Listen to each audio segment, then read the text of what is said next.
Hi, Daniel. Hi. Yeah, I'm actually in Chennai right now. I'm on leave. I'm yet to join. I'm looking after the project in Jaipur. So, Okay. so I'm just joining. I've just put that on, and I had No another. worries. No worries. No worries. Kritika, can you see the recording sign coming? Yes. How are you? नहीं अभी तुम्हारा okay करो not yet Huh? No. Wait just a second.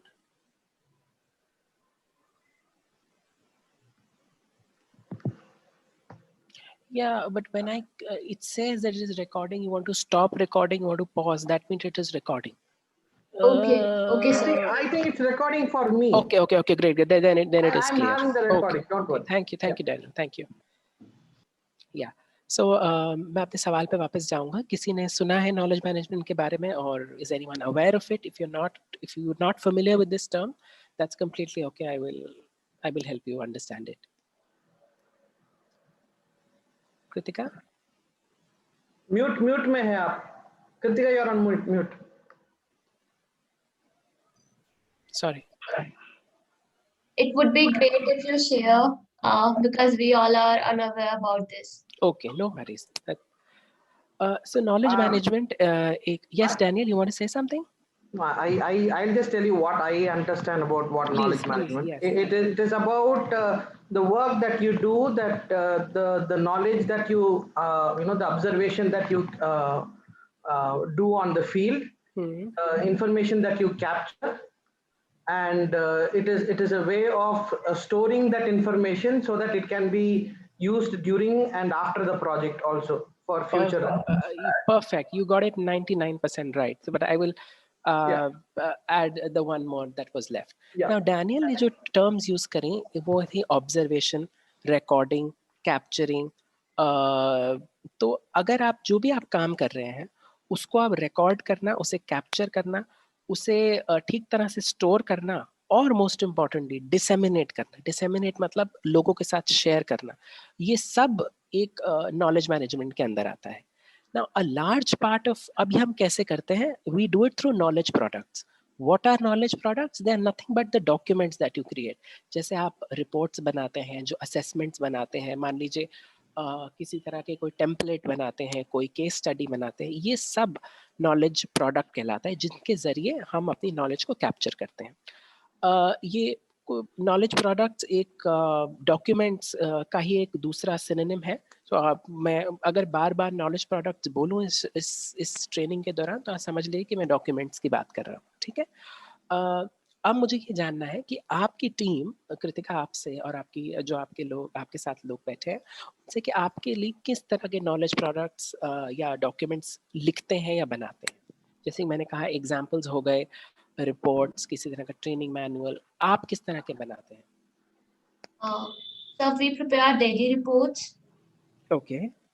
And more apart from it, for the like field पर जाते हैं तो हम documents की फॉर्म में सारी चीजें रखते हैं, लाइक फोटोग्राफ्स रहते हैं and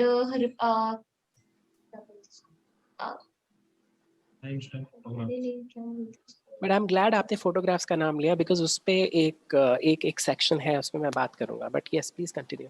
okay. Photographs, reports and other like questioners. Very good. Questionnaire. That's a knowledge product itself. Yes. Yes. Questionnaires, all these we capture Observation as reports. observation reports. All these we capture as the knowledge products. Fantastic. So ये कुछ examples हैं. आप जो मेरी screen पर, आपको मेरी screen दिख रही है ना क्लियरली? Yes. ओके, मैं एनलार्ज कर देता हूँ. ठीक है, अब ठीक है? हाँ, ओके. सो ये कुछ एग्जांपल्स हैं. कुछ के नाम कृतिका ने लिए. Reports, be it any summary, monitoring templates, questionnaire इसके अंदर आएगा. Even email can be a knowledge product. The way you write an email, a detailed email can be a knowledge product itself. Photographs, human interest stories, जैसे कि आप गए और आपने कुछ किसी की पर्सनल स्टोरी लिखी, जैसे कि इस बेनिफिशियरी या इस टीचर ने क्या किया स्कूल में, that he became a role model. That could be a human interest story. Fact sheets, ये सब एक पोस्टर्स, आईसी मटेरियल जो आपने देखे होंगे स्कूल्स में लगे हुए, या काफ़ी इंस्टीट्यूशंस में लगे हुए, वो सब आईसी मटेरियल के अंदर आएगा. So these all constitute and knowledge products जिनके जरिए हम नॉलेज को कैप्चर करते हैं. नॉलेज क्या है? The thing that we observe from our field visits, from the ground and from the grassroots, right? Okay, अब मैं ये आता हूँ कि क्वालिटी एश्योरेंस. क्वालिटी एश्योरेंस का हिंदी अनुवाद करूँ तो वो बोलेंगे कि गुणवत्ता आश्वासन. बट ये क्यों ज़रूरी है? Why is it important कि हम अपने जो भी हम डॉक्यूमेंट्स बनाएं, जो भी हम नॉलेज प्रोडक्ट्स बनाएं, उसको हम क्वालिटी अश्योर करें? Because a large part of knowledge management, जो ज़्यादातर नॉलेज मैनेजमेंट का पार्ट है, वो राइटिंग होता है, सिर्फ लिखना. So in order to ensure that we promote good writing, we have to ensure quality assurance. Now आप सब जानते हैं कि जो लिखावट है, लिखना है, वो एक essential job skill है, एक जिसके जरिए दूसरे लोग हमारे बारे में ओपिनियन बनाते हैं बेस्ड ऑन. अगर हम कुछ गलत लिखेंगे तो देन इट, और या कुछ इनकरेक्ट लिखेंगे, the reader might make a negative impression of it. Now writing skills हमें अपने मैसेज को सटीकता से, एकदम करेक्टनेस और श्योरनेस के साथ कम्युनिकेट करने के लिए हेल्प करते हैं. That writing in fact reach a wider audience than a face to face, than a phone to phone communication, which is what makes quality assurance important. Secondly, to ensure consistency. Now consistency का अगर बोलूँ मैं तो इसे तो ऐसे तो सुसंगति कहेंगे, बट इसके साथ आपके डॉक्यूमेंट ज़्यादा पॉलिश, आपका ज़्यादा प्रोफेशनल लगेगा. अगर आप कोई एक स्टाइल, लिखावट का एक स्टाइल लें या उसे अपने डॉक्यूमेंट से शुरुआत करें, आप उसी से ही कंसिस्टेंट रहें. Make the either it's present tense or it's past tense, have consistency. अगर आप बैक एंड फोर्थ स्विच करेंगे कि पहले आपने इसके बारे में बात की, फिर कंप्लीटली डिफरेंट चीज के बारे में बात की, कनेक्शन लूज हो जाएगा. राइट, यू सी जो नैरेटिव का कनेक्शन होगा वो चला जाएगा, जिसकी वजह से it will be little difficult for the reader to understand कि आपने क्या लिखा है. ठीक है. और थर्ड मोस्ट इम्पॉर्टेंट थिंग है कि जैसे मैंने कहा, राइटिंग से आपके एक ऐसा टूल है जिसके ज़रिए आपको लोग जज करते हैं. अब ये एक ऑर्गेनाइजेशन के साथ भी एक ट्रू है ना. चूंकि आप यूनिसेफ के साथ आप एसोसिएटेड हैं ना, यूनिसेफ एक अलग तरह की ब्रांड वैल्यू लेकर आता है. जो लोग इनके प्रोडक्ट पढ़ते हैं, वो ये मानकर चलते हैं कि जो इनके डॉक्यूमेंट्स होंगे वो अच्छी तरह लिखे हुए होंगे. राइट. सो अगर कोई ये देखे कि यूनिसेफ ने अच्छा नहीं लिखा है, तो it might bring a bad image to the organization कि people have high expectations. लोगों की उम्मीदें बहुत ज़्यादा होती हैं जब वो हमारे डॉक्यूमेंट्स पढ़ते हैं. तो इसीलिए क्वालिटी इंश्योरेंस करना ज़रूरी पड़ जाता है. और मैं सिर्फ ये यूनिसेफ की बात नहीं कर रहा हूँ, ये किसी भी ऑर्गेनाइजेशन के लिए, आपके खुद के लिए इनफैक्ट ये बहुत ज़रूरी है. You have a certain reputation in the market. आपको एक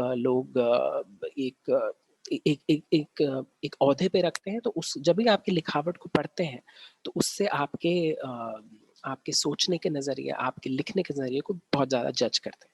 तो दिस इज़ वाई गुणवत्ता आश्वासन यानी कि क्वालिटी एश्योरेंस ज़रूरी हो जाता है.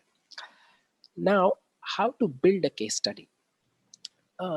केस स्टडी आप सबको पता होगा कि ये अक्सर रिपोर्ट्स का एक हिस्सा होता है, या फिर एक अलग से भी एक नॉलेज प्रोडक्ट, ये इंडिविजुअल राइटिंग पीस या एक अलग से एक नॉलेज प्रोडक्ट भी माना जा सकता है, जिसमें हम एक इंटरवेंशन के बारे में लिखते हैं. मान लीजिए आप फॉर एग्जांपल मैं बात करूं कि आप किसी अर्बन, जैसे कि जयपुर का एग्जांपल लेते हैं. आप किसी जयपुर में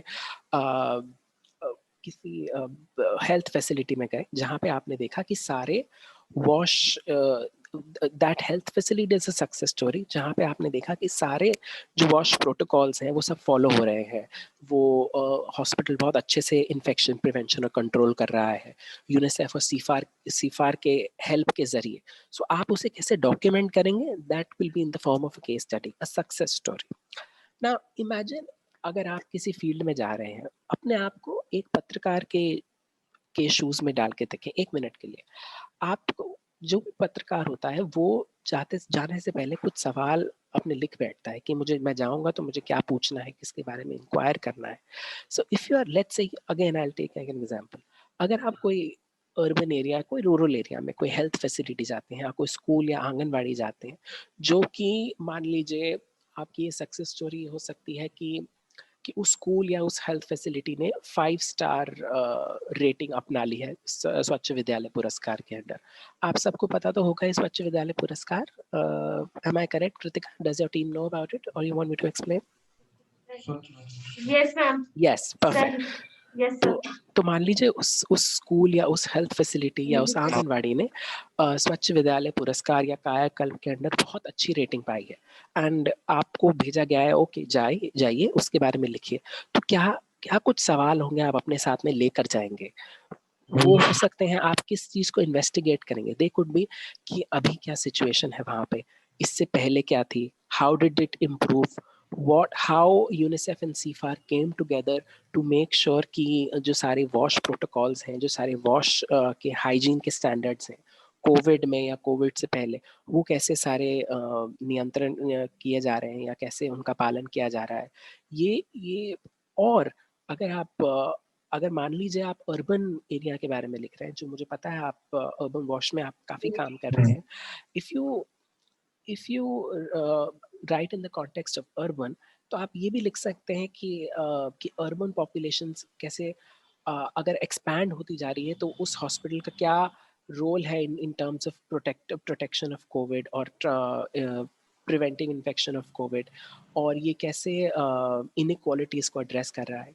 100 बात की एक बात अगर कहूँ तो व्हाट आर द क्वेश्चंस, आप जब भी फील्ड पे जाएं you should have the questions before in hand, कि आप क्या वहाँ पे जाके पूछेंगे, क्या वहाँ पे जाके इन्वेस्टिगेट करेंगे।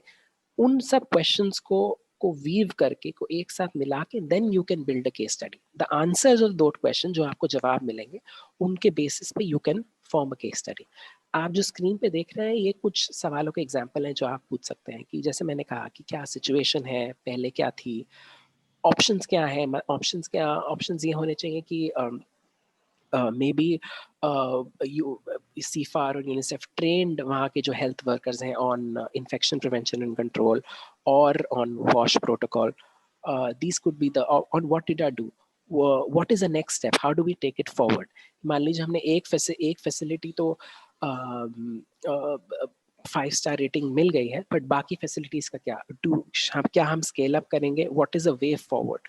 So all these questions that you should have before hand जब भी आप फील्ड पर जाएं।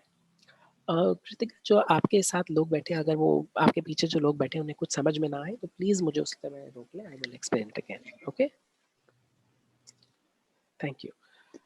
ओके, नाउ व्हाइल यू, जब आप कोई नॉलेज प्रोडक्ट या कोई डॉक्यूमेंट लिखें, ये कुछ टिप्स हैं जो आप अपने ध्यान में जहन में रख सकते हैं बिफोर आप लिखें। सबसे पहले, get to the point faster. आप माना कि कॉन्टेक्स्ट और बैकग्राउंड देना ज़रूरी है, बट बहुत ज़्यादा कॉन्टेक्स्ट अगर आप दे देंगे तो it will force the reader to get its purpose, right. So it's important कि आप मुद्दे पर जल्द से जल्द आए। अगर आप वॉश एंड हेल्थ फैसिलिटीज़, या मान लीजिए आप किसी कम्युनिटी सैनिटेशन कॉम्प्लेक्स के बारे में बात कर रहे हैं, और है ना, तो आप बिना वजह के ज़्यादा सैनिटेशन के बारे में एक्सप्लेन शुरू में ना करते हुए सीधा मुद्दे पर आइए, राइट। बिकॉज अगर आप ज़्यादातर यूनिसेफ के डॉक्यूमेंट्स देखेंगे, वो शुरुआती में वो सीधा they come straight to the point, they do not beat around the bush जिसे कहते हैं, वो ज़्यादा आसपास नहीं घूमते, सीधा मुद्दे पर आके मुद्दे की बात करते हैं। सेकेंड थिंग, कि जब भी आप कोई केस स्टडी या ह्यूमन इंटरेस्ट स्टोरी लिखें या कोई सक्सेस स्टोरी लिखें, उसका टाइटल ज़रूर दें, राइट। मैं ये यूजुअली देखता हूँ कि केस स्टडीज जब मुझे मिलती हैं वो भले अच्छी लिखी होती है बट उनका कोई टाइटल नहीं होता है। अगर आप न्यूज़पेपर्स भी पढ़ें तो जो पहली चीज़ जो होती है जो आपकी आपकी आपकी नज़र को अट्रैक्ट करती है, that is the headline. So the headline और the title must be very catchy and relevant, right.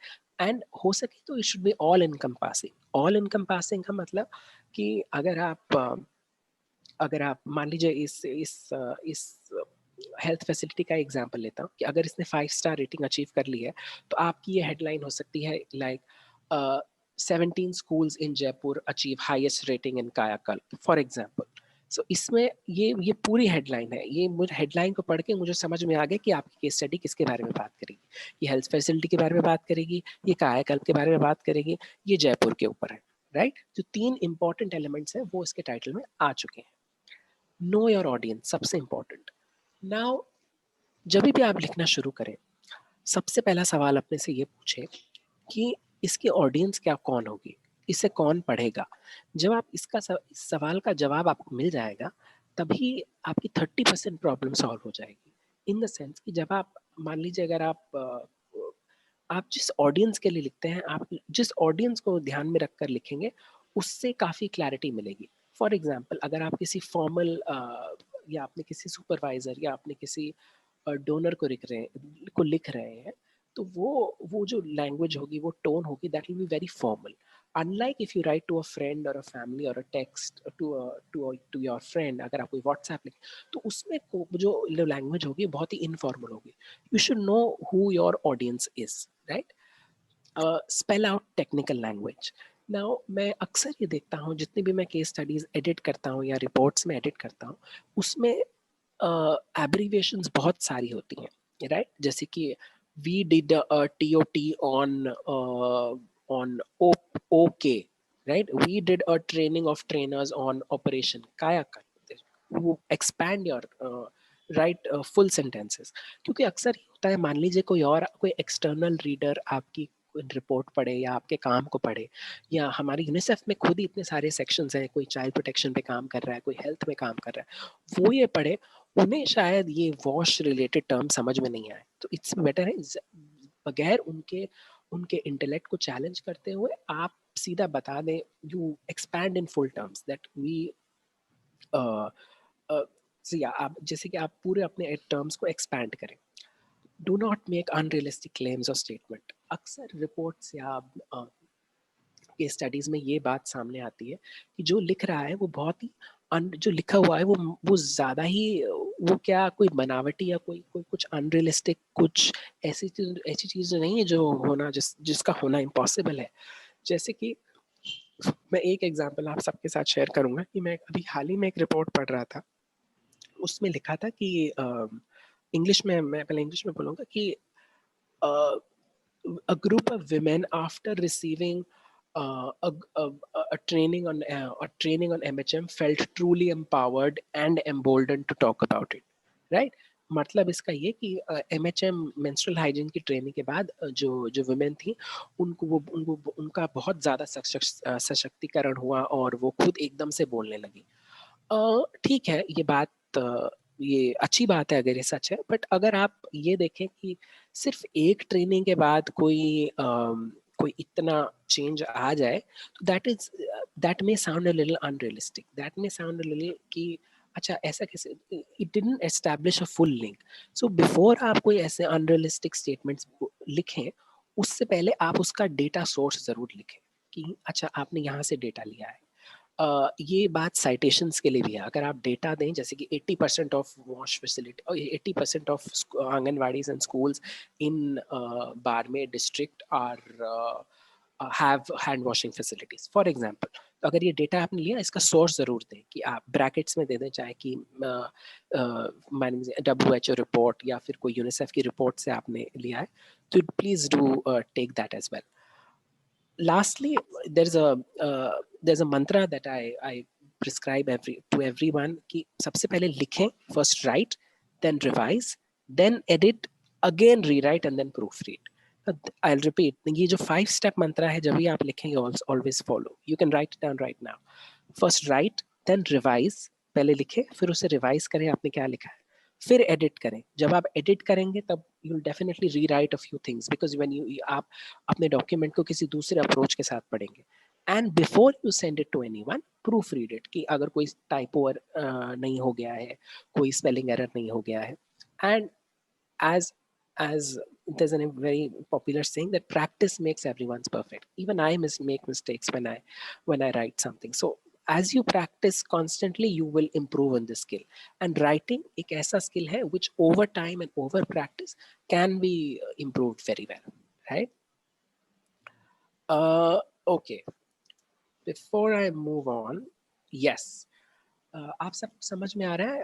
अगर मैं बहुत फास्ट तो नहीं जा रहा, मैं बहुत स्लो तो नहीं जा रहा. Is that okay? No, sir, it's okay. Okay.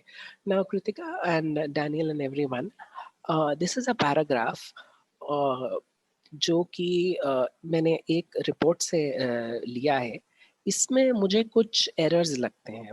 अगर आपको मेरी स्क्रीन पे दिख रहा है, मैं आपको 2 मिनट दूंगा, 2 से 3 मिनट दूंगा. आप ये पैराग्राफ सब पढ़ लीजिए और इसमें आप मुझे हेल्प करें एरर्स आइडेंटिफाई करने में कि इसमें ये गलत है, ये सही है, या फिर मुझे बहुत अच्छा लगेगा अगर आप ये बोलें कि इसे हम ऐसे करेक्ट कर सकते हैं. So I'll give you 2 minutes. Do give it a read. इसे पढ़ लें and then get back to me. Thank you. Hi Raghav, good morning. And Hello, hi hello, Daniel, Kritika. This is Rushabh. Good morning, sir. Good morning, good morning. I've just barged in. So your son's Zoom account? yes, This is I think this is from my phone. So yeah, you'll see my son's name, Param. So I'll be in and out. I've actually come to the park for a quick walk. So just thought that I should come in and thank Raghav for all his support. Raghav, thank you very much for leading this session. Daniel, Kritika and team, I hope this is useful. ये आपके लिए उपयोगी होगा.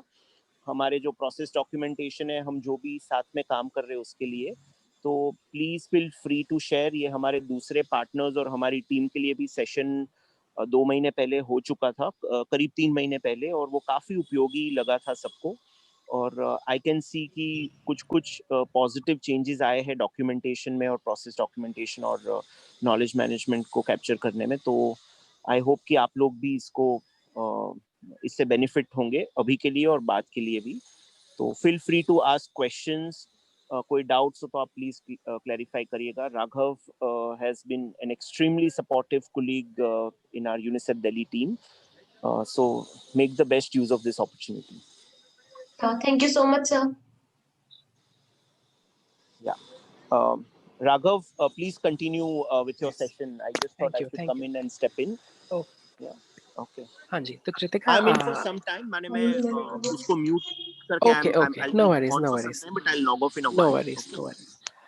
तो कृतिका, आपने ये सब पढ़ा? You want to have? आप पढ़ लीजिए. I'll give you 1 more minute.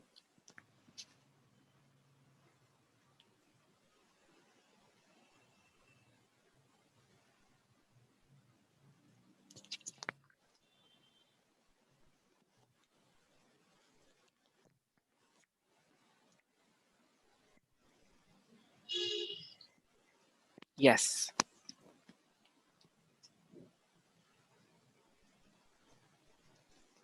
Yes. What could be improved, Kritika and team? According to me, the sentences which are divided into 2 or 3 sentences, हम उसको एक sentence में कर सकते हैं. Regarding the wash facilities issues पर ये जो discussion हो रहा है उसको लेकर, like open defecation, water and sanitation facilities. Correct, बिल्कुल. आपने एक बहुत सही बात कही कि हम 2-3 सेंटेंसेस को मर्ज कर सकते हैं. Yes. क्योंकि ज़रूरी ये भी है कि हम जब इंफॉर्मेशन देते हैं या जब हम लिख रहे होते हैं, वी आर कंपेल्ड टू हम अपने फ्लो को आइडेंटिफाई नहीं करते हैं. We keep writing and keep writing. So it's important that we present an information in a concise way. Okay, anyone else would like to come in? और कोई error identify कर सकता है? Yes. Like in the last paragraph, like it is written na the size of that initial there is so small, which should be in starting. हमें starting उसको ऐसे करना चाहिए था, then उसके बाद भी add the data and उसके बाद wash facilities से related. Okay, makes sense. We can do it as subheadings where you divide the origin, then the infrastructure, and then the type of habitats they live in, so that you segregate the whole issue rather than compiling it together. Yeah, perfect. I think what Daniel said, I think I'll come in a bit later, but it's a pertinent point that कि अगर आप content को अपने compartmentalize करें कि okay, this is origin, this is suitable for a report, right? That might go for a report. Okay, this is the introduction, this is the methodology, ये हमारे lessons learned है, ये हमारे outputs. This might go well in a report. But in a case study, मैंने ये case study एक human interest story से उठा ये पैराग्राफ लिया है, उसमें जरूरी होता है कि आप एक नैरेटिव की तरह अपने उसको प्रेजेंट करें, राइट? सबसे पहले ये जो एरर्स आप स्क्रीन पे देख रहे हैं, maintain a constant verb, right? इसमें future, past, present, it's jumping all around if you see, right? कभी ये फ्यूचर में आ जाता है, कभी ये it goes on to past. So again remember consistency, you have to be consistent throughout your document, throughout your narrative. दूसरा, capitalise, जो मान लीजिए आप ये देख रहे हैं कि डेफिकेशन, एक बहुत छोटा सा एरर है, डेफिकेशन जो वर्ड है ये कैपिटल में लिखा है, क्या ये सही है, क्या ये गलत है? Is it correct, is it wrong? Wrong, ma'am. Wrong. Why is it wrong? Because if defecation का first word D should be in small letter. Why? क्योंकि वो proper noun नहीं है. Exactly. I see a lot of things when I see कि proper noun, जैसे कि state आप लिखे, we did this in the state of Rajasthan. State, government, अगर आप government का नाम नहीं लिख रहे हैं तो वो भी it's a common noun. तो you have to keep them in small forms. या तो आप लिखें government of Rajasthan या government of Gujarat, then it becomes a proper noun. You have to capitalize everything. But if you just write that CFAR supported the government in implementing wash program in schools, for example, tab it becomes a common noun, has to be small. So do not capitalize anything unless and until it's a proper noun. Do not begin a, एक और error है, yes, just a second. Yes, you never begin a sentence with a number. जैसे आप ये शुरुआत ही sentence की हो रही है 54%. Either you have to spell it out, या आप पूरा इसको लिखें इसकी स्पेलिंग के साथ 54% and then continue the sentence, right? दूसरा, if you say one that, अगर आप पहले ये बोल रहे हैं, अगर आप माइग्रेंट्स के बारे में बात कर रहे हैं, राइट? आप माइग्रेंट्स के, आप, मुझे ऐसा लग रहा है, ये मेरी ऑब्जर्वेशन है, correct me if I am wrong, कि यहाँ पे माइग्रेंट और हार्वेस्टर जो टर्म है, again comes question of consistency, ये इंटरचेंजेबली यूज हुई है. अगर आप माइग्रेंट्स के टर्म यूज करते हैं तो maintain that through out, don't keep shifting into migrants and harvesters.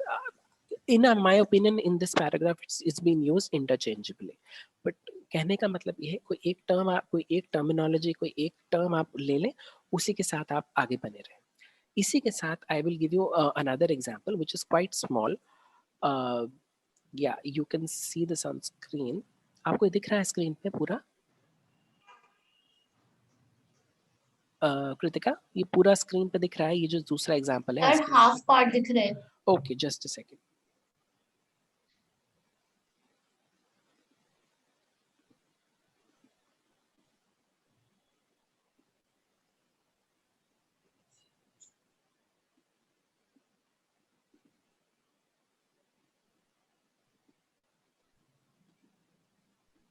आप देखा?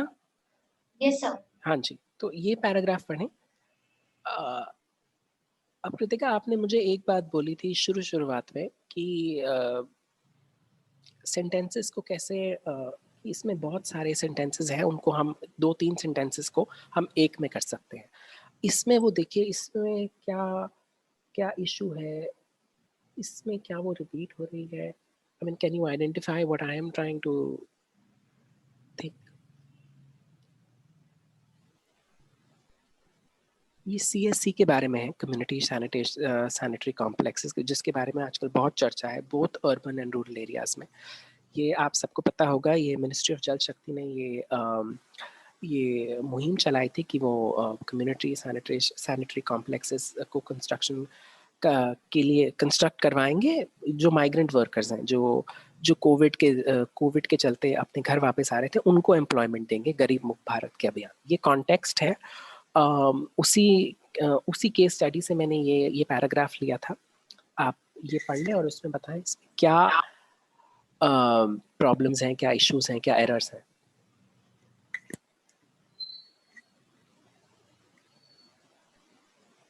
The mistakes are intentional or? Makes it not intentional. I mean, I picked it up as it is. Yeah. So when it says, the second line says without any proper in Guara block, doesn't make sense. What without proper what? Okay, which is yes, missing information. Okay. Yeah. Kritika, And, anyone from your team would like to say, Kritika? Yeah, please go ahead. I'm. And sir, training organized for training के लिए and operation and management के लिए the sentences would be separate, अलग-अलग sentences होने चाहिए training के लिए and operation management के लिए. ठीक है कृतिका, अगर आप एक चीज देखें, ये एक सेंटेंस है. डोंट यू थिंक ये एक सेंटेंस में बहुत सारी इंफॉर्मेशन ऑथर ने भर दी है, right? Yes. He's writing about IHHL also. He is writing about CSC. He's writing about Swachhagrahi. He's writing about ONM. He's writing about COVID. So ये बिल्कुल जो आपने प्रॉब्लम पहले पॉइंट आउट करी थी कि हम अलग अलग सेंटेंस, इसमें बिल्कुल उसका उल्टा है. इसमें सारी इंफॉर्मेशन एक में भर दिया. And if you see, it's a 6 line long sentence, which is very long. जब भी आप लिखें, एक टिप मैं दूंगा, आप कोशिश करें कि 1.5 लाइन से ज्यादा सेंटेंस ना लिखें. उसके बाद start a new sentence if it's very important, or you can obviously expand it. Yes, Daniel, sorry, before you were saying something. Daniel? No. Yeah, that is what I was about to say. And that Swachhagrahi, what? Swachhagrahi on CSC model was repeated many times. It also creates a confusion. Exactly. Exactly. Club together. So. Kritika, I would like your team to identify one more thing that I talked about in the tips in this paragraph. Isme Kritika, again, it's a big issue. Kritika, Yes, I think you should ask Vikram or somebody to share also. Let them also share. Yes, I asked Vikram to share something. Yeah, so have a look at it. Take your time, no problem. But just point out. It should not be like only you are responding. We also need to understand whether the others are understanding, right?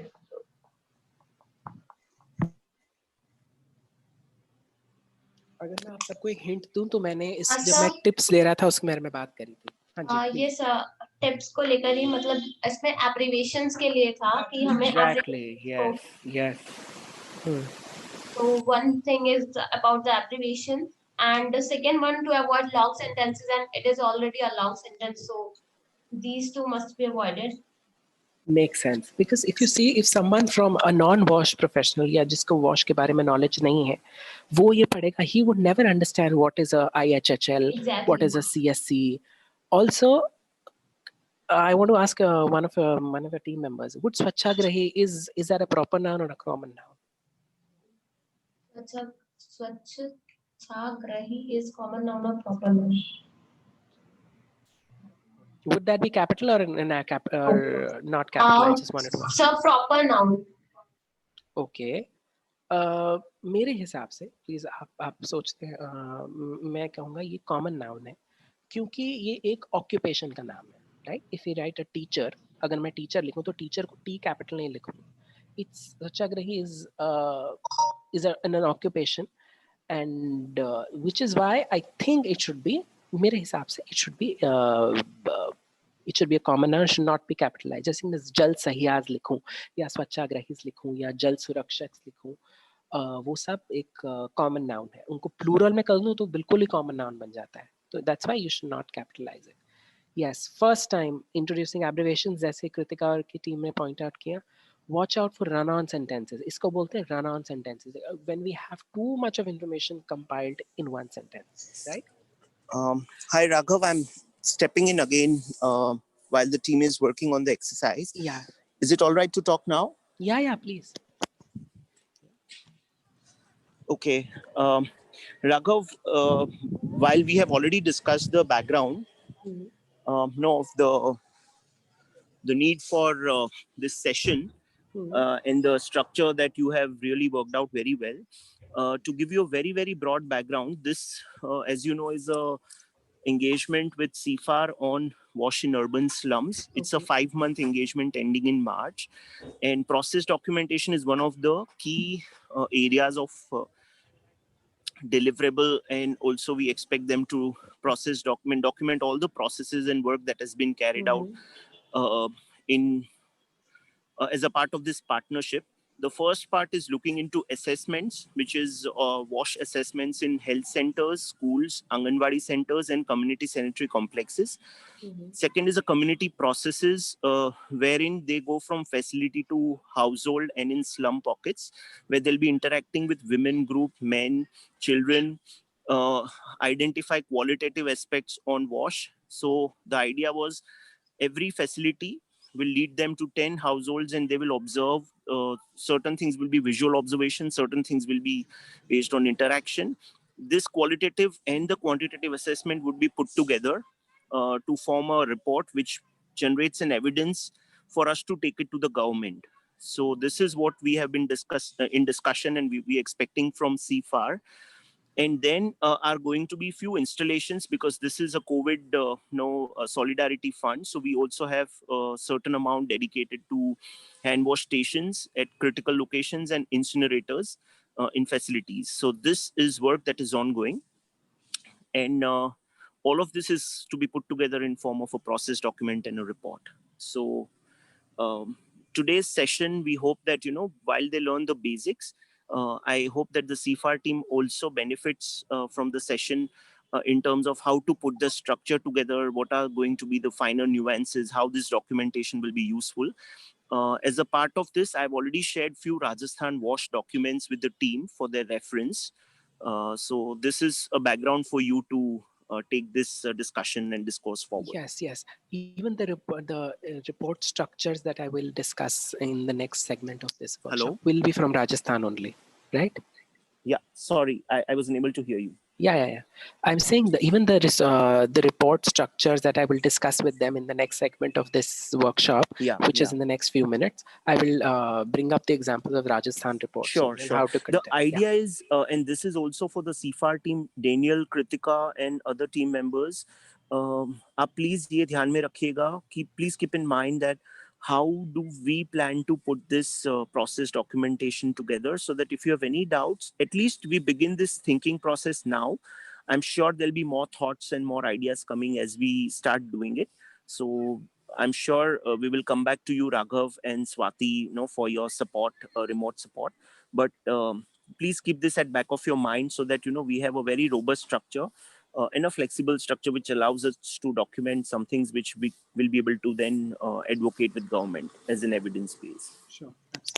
So that's for the CFAR team, Daniel and Kritika and Raghav. This was just to give you a background, so that, after this basics are covered, if there are certain elements, because you have a bird's eye view of best practices, good documents, if this is a kind of engagement, which documentation will work better, you'll also be able to better guide them. Okay, makes sense. Yeah. And Ashish had some issue, so he was unable to join. There was some connectivity issue, but he's going to be joining, or he may have joined that, because I'm on phone. I'm unable to see. मैंने join कर लिया है. I'm sorry, Raghav, मैं थोड़ा सा late हो गया था. No problem. Yeah. Okay. Yes. So over to you guys. Sorry to interrupt, but I thought this was important to share, so I just jumped in. Yeah. Now I'm not going to bother you guys, so please carry on here. Okay. Thank you so much. Daniel, please feel free to ask questions. Kritika and team, जो भी है team में सारे लोगों को. Once again, a happy new year to all of you. Yeah, thank you so much. Wishing you the same. Yeah. Okay. Take care. Bye. Kritika and team and Daniel. Now look at the paragraph.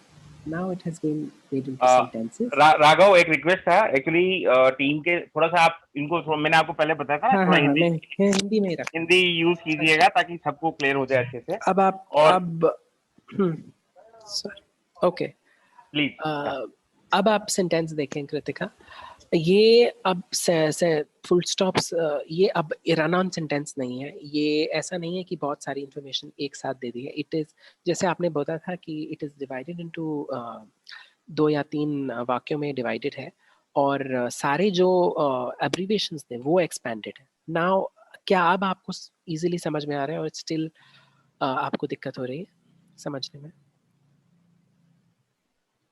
क्या अब आसान थे या पहले वाला आसान था? Is what my question.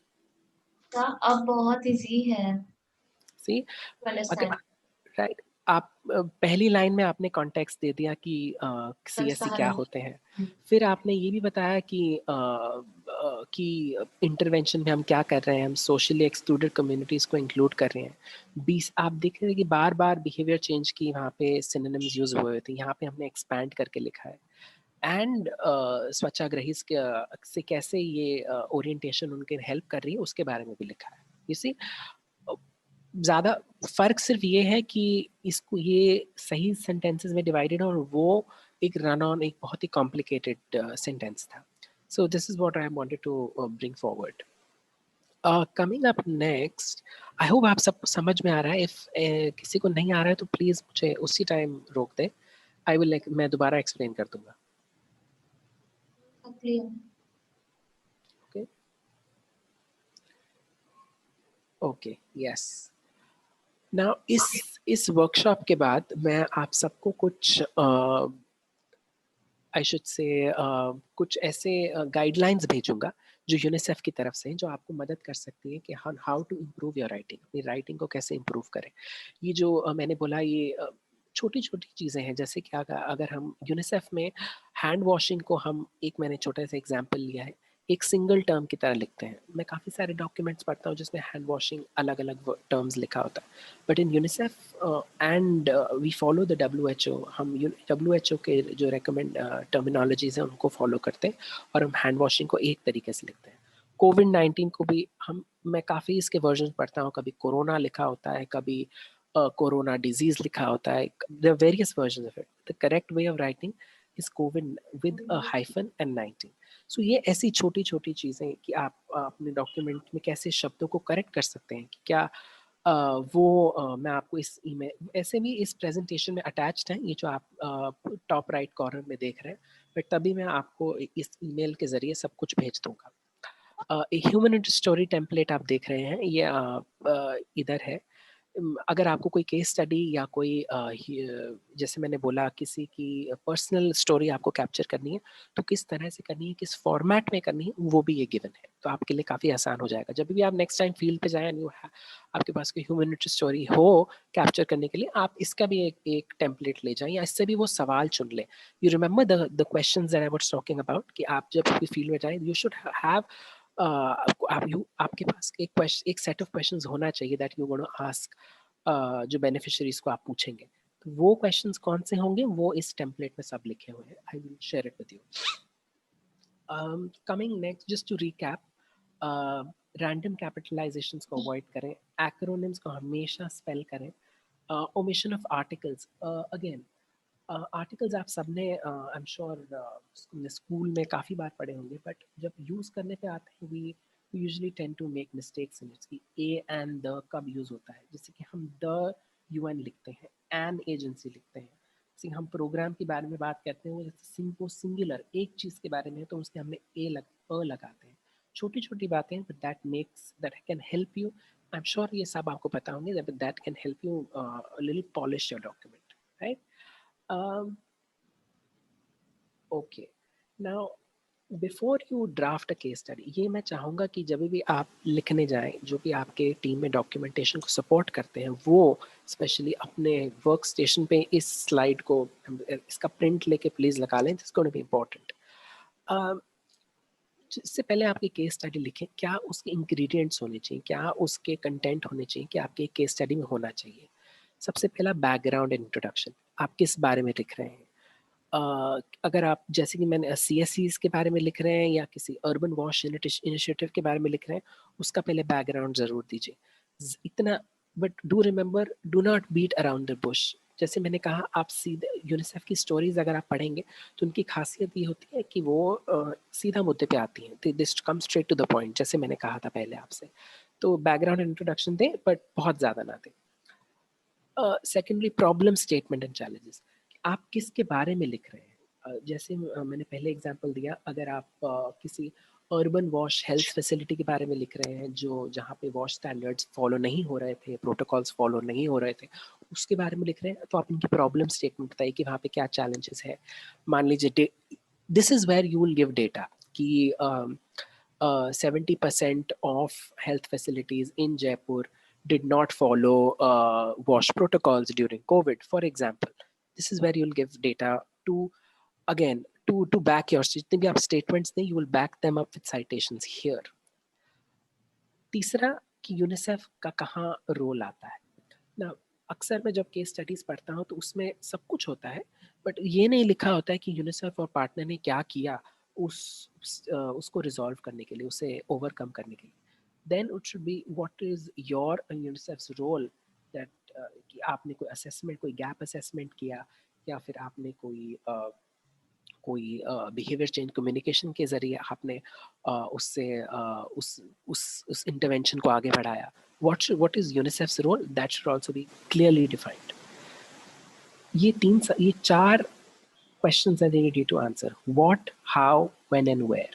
क्या, कब, क्यों और कहाँ, और किसने, किसका क्या रोल था, क्या इंटरवेंशन था, कैसे आपने इसको इम्प्लीमेंट किया, कब से कब तक था. जैसे कि आप जितना भी असेसमेंट कर रहे हैं, मुझे पता है आप आई थिंक नवंबर से मार्च तक कर रहे हैं, correct me if I am wrong. तो टाइमलाइन भी देना काफ़ी ज़रूरी है, स्पेशली अपने रिपोर्ट्स में, राइट.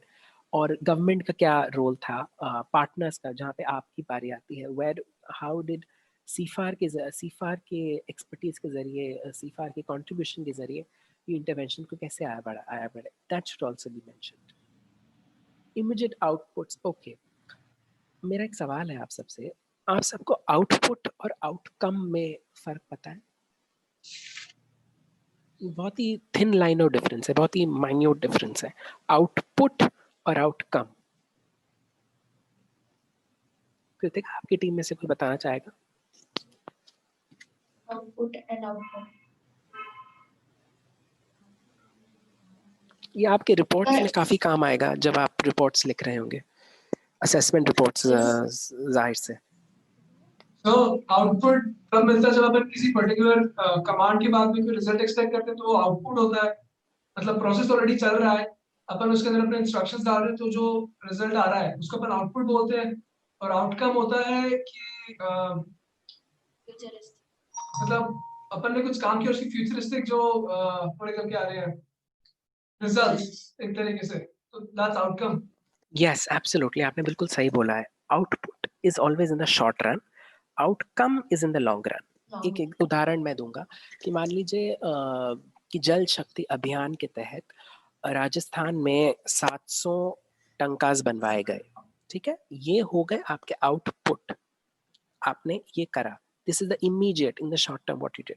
इसका इम्पैक्ट, इसका आउटकम ये होगा कि 5 साल बाद इसके जरिए उन टंकास के जरिए ग्राउंड वाटर इतने से इतने % रिचार्ज हो गई. मैं उदाहरण के लिए कह रहा हूँ कि ये which is long run. So now you understand the difference between, मान लीजिए आपने इतनी ट्रेनिंग्स करी, आपने इतने गैप असेसमेंट्स करे, इसका इम्पैक्ट ये हुआ कि इनके जरिए government was prompted to action, government ने ये कदम उठाए और इन वॉश कंप्लायंस को हेल्थ फैसिलिटीज में इम्प्रूव किया. That is the output, the outcome. And when you talk about assessments, that will have outputs, right? Coming back, lessons learned and way forward. Now, आपने क्या उससे सीखा जो आपकी इंटरवेंशंस है, और कैसे आप उसे आगे ले जाना चाहते हैं. अक्सर के स्टडीज़ में ऐसा होता है कि आपने पूरी अपने प्रोसेस डॉक्यूमेंटेशन में खासकर ऐसा होता है कि आपने सब कुछ अच्छे से डिफाइन कर दिया, बट जैसे आपकी इंटरवेंशन खत्म हुई, आपका डॉक्यूमेंट भी खत्म हो गया. आपने ये नहीं बताया कि how do you plan to take it forward, या तो आप इसको स्केल अप करना चाहते हैं, जो आप असेसमेंट कर रहे हैं वो आप उसको you want to revisit that, और कुछ असेसमेंट में आप जो कर रहे हैं उसमें ये चीज़ काम करी, दिस डिडंट वर्क, ये is that we have to recalibrate कि दूसरे तरीके से आपको करना चाहिए था. That could be lessons learned. And how do way forward, that आप उसे कैसे आगे ले जाना चाहते हैं. एंड लास्टली, जब भी आपके ये केस स्टडीज में खासकर इसका आपको काम आ सकती है, जब भी आप कोई बेनिफिशियरी से कोई कोट देते हैं, जैसे कोई ह्यूमैनिटी स्टोरी का कोई कोट देते हैं, जैसे कि मान लीजिए मैं एक उदाहरण के लिए कहूँगा, आप सबको रानी मिस्त्रीज के बारे में पता है, पढ़ा है आपने उनके बारे में? रानी मिस्त्रीज के बारे में पढ़ा है? नहीं? Okay, no worries, I will take another example. तो मान लीजिए कोई फैमिली है जो बेनिफिट हुई है आपके इंटरवेंशंस के जरिए, ठीक है। अगर आप उनसे कोई कोट ले लेंगे कि अच्छा उस फैमिली की मदर ने ये कहा कि मेरे घर पे टॉयलेट या मेरे घर पे हैंड वॉशिंग फैसिलिटी आने से ये इम्प्रूव हो गया, that could be quote, right. अगर आप कोई पर्सनल कोट अपने बेनिफिशियरी का इंक्लूड करते हैं अपने डॉक्यूमेंट में, तो इससे एक ह्यूमन टच आ जाता है, right. These are also very much allowed. या अगर आप I want to add in this, we usually did in our reports like voices. Every time we add the voices of the community and the videos we share and the stories we always add. We always add. Okay, that's very good. अगर आप किसी government and official की add करेंगे ना, तो उससे क्या होगा कि उससे आपका अपटेक बढ़ जाएगा। अपटेक इन द सेंस कि मान लीजिए आपके इंटरवेंशन के बारे में मान लीजिए डिस्ट्रिक्ट कलेक्टर ने कुछ पॉजिटिव कहा, सो दिस माइट, उसकी क्रेडिबिलिटी बढ़ जाएगी that okay that someone senior as respected as him ने आपकी इंटरवेंशन को इंडोर्स किया, सो इसकी क्रेडिबिलिटी काफी और बढ़ जाएगी। सो if you have quotes in your stories, that would be beneficial as well. Okay, coming to the question of writing reports, right? ये मैं रिक्वेस्ट करूंगा इस पे थोड़ा सा ध्यान दें, because I'm sure you will be writing a lot of reports in the future and you already have written a few. Reports, unlike case studies, ये सब जो हो, give me 1 minute.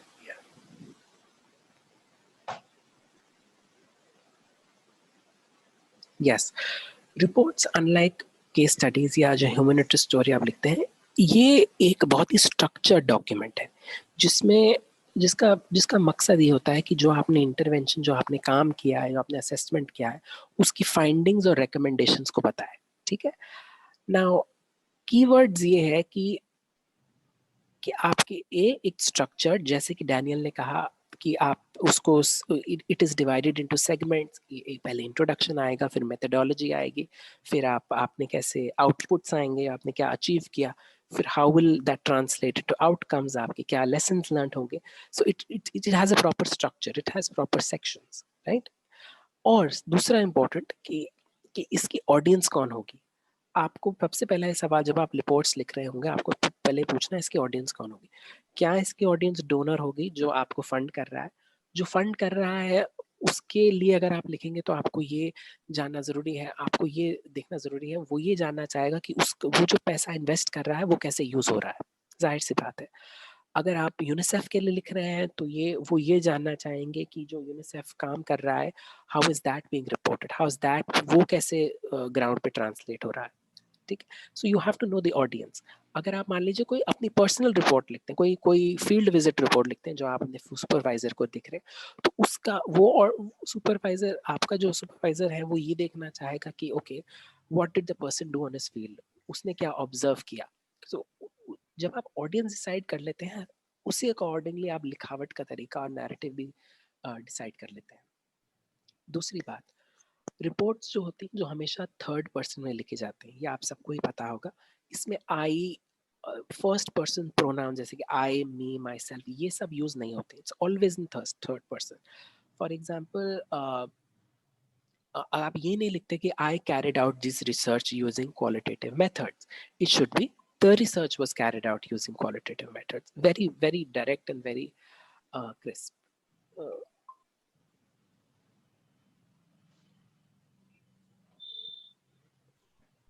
Sorry, I'm locked out.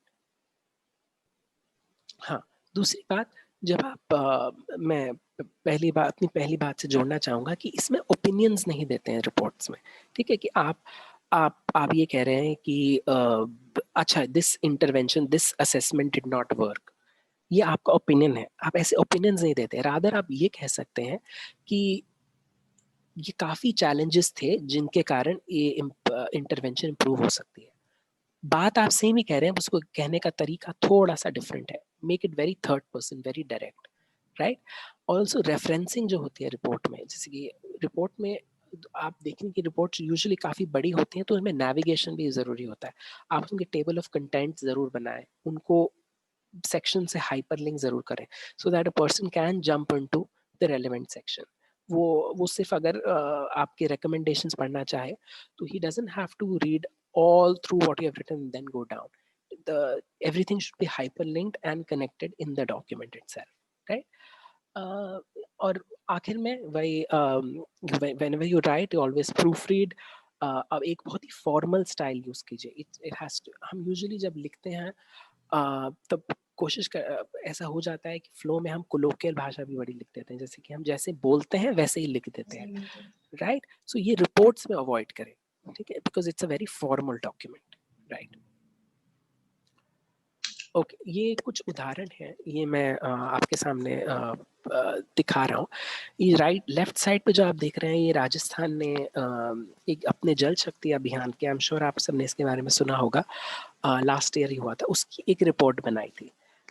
ये वैसे तो इसमें hyper linked है, but मैं आपको भेज भी दूंगा, जिसको आप देख के ये देख सकते हैं कि कैसे रिपोर्ट का स्ट्रक्चर कैसे होता है. It's a well structure, it's an example of a well structured report of a campaign of a programme. तो आप इसको आप मद्देनजर रखते हुए आगे बढ़ सकते हैं. दूसरा जो आप देख रहे हैं, ये एक तरह का असेसमेंट कह लीजिए, एक तरह की रिसर्च या स्टडी जो राजस्थान ने हाल ही में कंप्लीट करी है वाटर सिक्योरिटी पर, कि कैसे वुमेन और वाटर सिक्योरिटी का ताल्लुकात हैं, का इंटरलिंक है.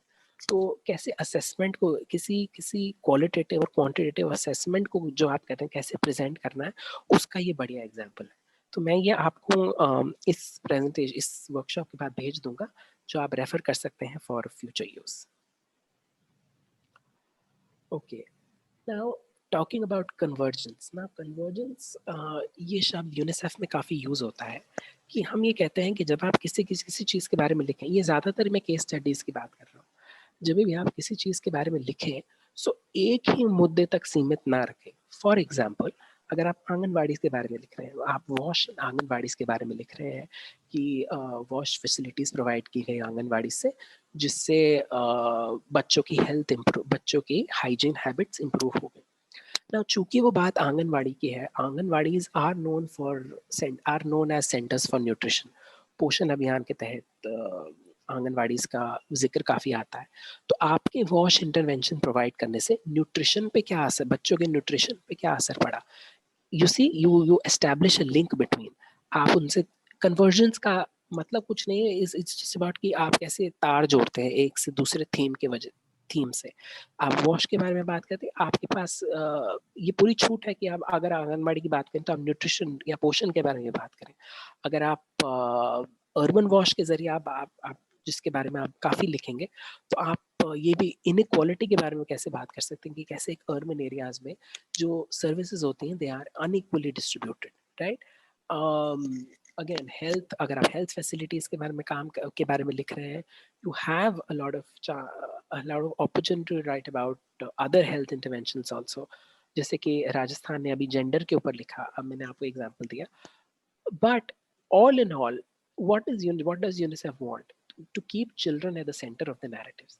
हम जैसे कि ये लिखते हैं कि ये डिस्ट्रिक्ट ODF टर्न हो गया, okay, this is a statement, but that's incomplete there. What we want to know is, अगर ये ODF हो गया, how did it impact children? Did children get toilets? Did children have inculcate safe hygiene habits? क्या उनको open defecation उन्हें बंद किया? So how is it related to children is also, that is important. That you should Reduced write. health concerns also, no? Yes, Any absolutely. link, yeah. Yeah. हम बस अपने last segment पर हैं. इससे पहले मैं कृतिका की रिक्वेस्ट पे आना चाहूँगा. कृतिका, आप ये फोटोग्राफ देख रहे हैं, Yes. आप मुझे बता सकते हैं कहाँ से है?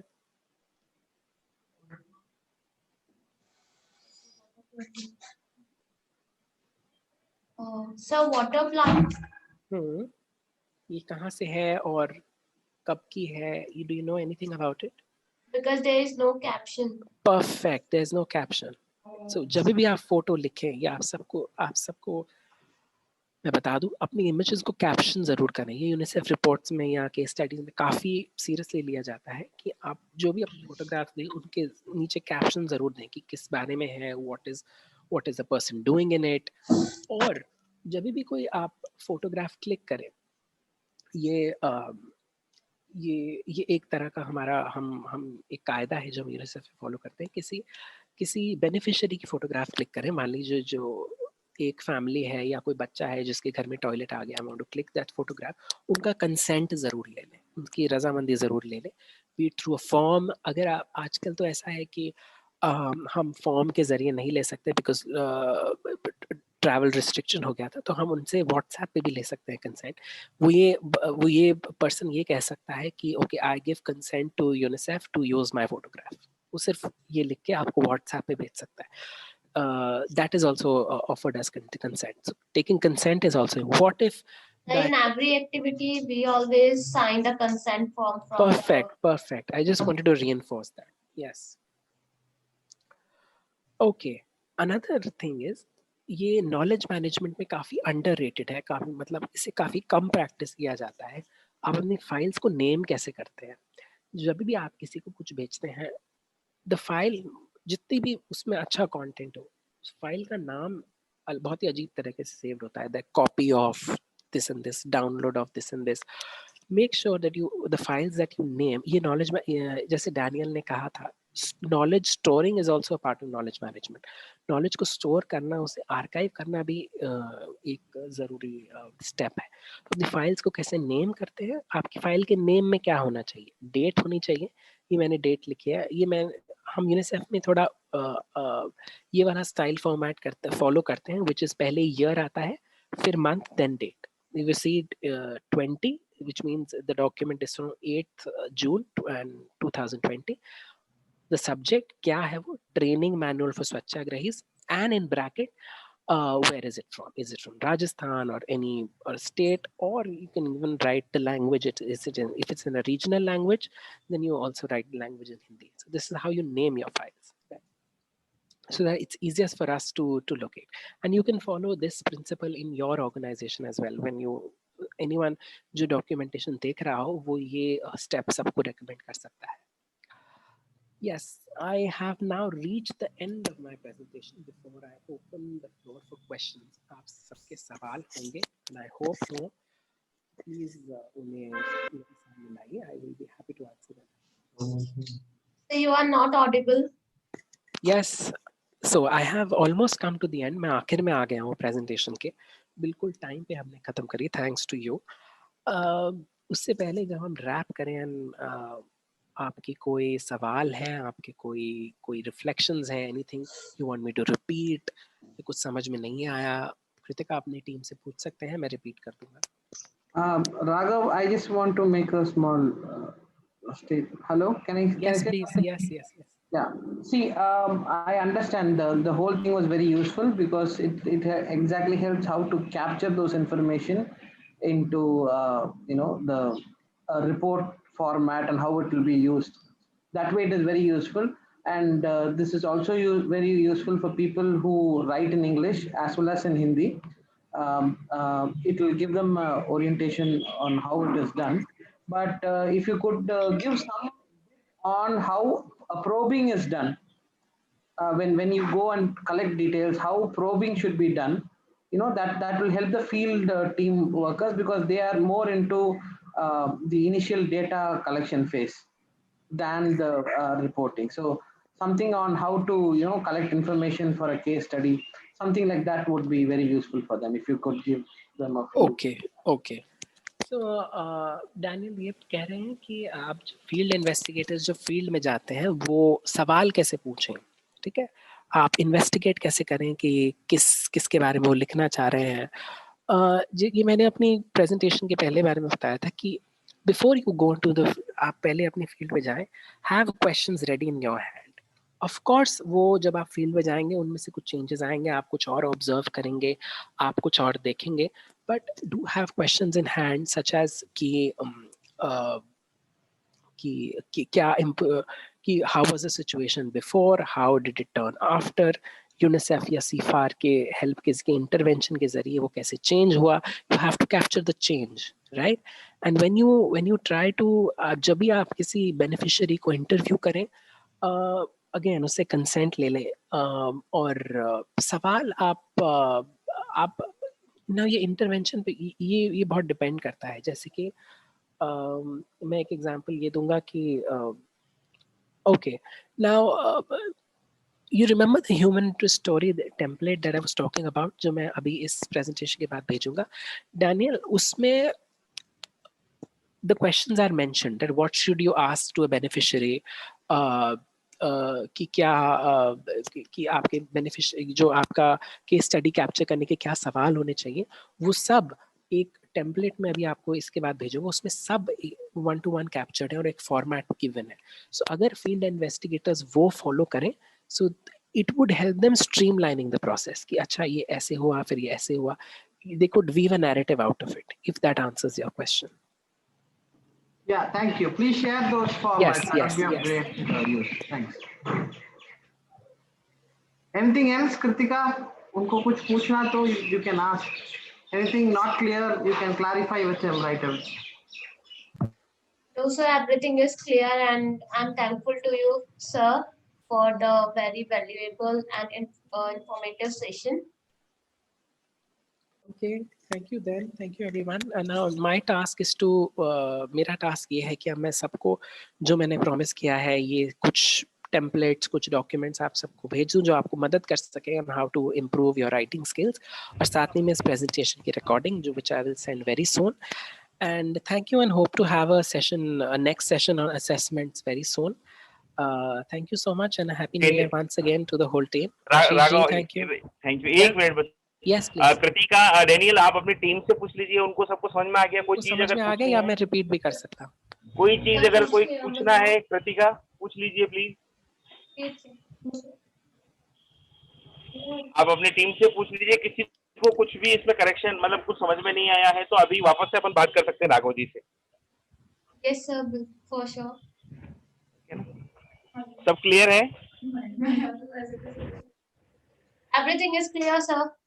Okay. अभी सवाल नहीं पूछना चाह रहे हैं तो कृतिका, जिस ईमेल से मैं आपको मेल करूंगा, आप प्लीज मुझे जब भी कोई सवाल आए आप मुझे, या आपको कोई आपके और आपकी टीम को कोई इशू हो डॉक्यूमेंटेशन में, वो they can reach out to me on the email individually as well, right?